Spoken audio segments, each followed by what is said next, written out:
Esto no está vuelto hacia la vista, ¿no? El llibre Catalunya ante Espanya segueix 100 anys de diàlegs entre intel·lectuals castellans i catalans sobre la personalitat de Catalunya.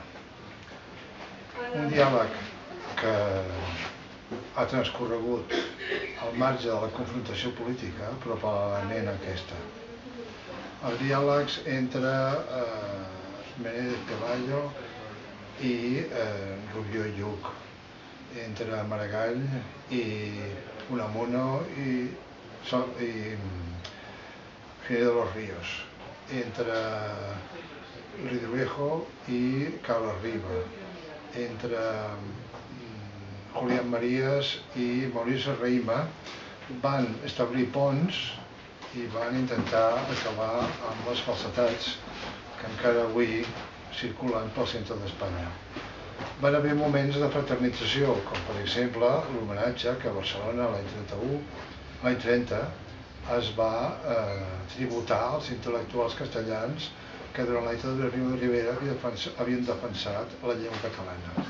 Però el resultat tampoc no va ser gaire satisfactori. De la Concòrdia, una proposta de Cambó, a la conllevancia, la resposta d'Ortega i Gasset, el resultat va ser insuficient. Vingué després la Guerra Civil i s'ha acabat tot diàleg.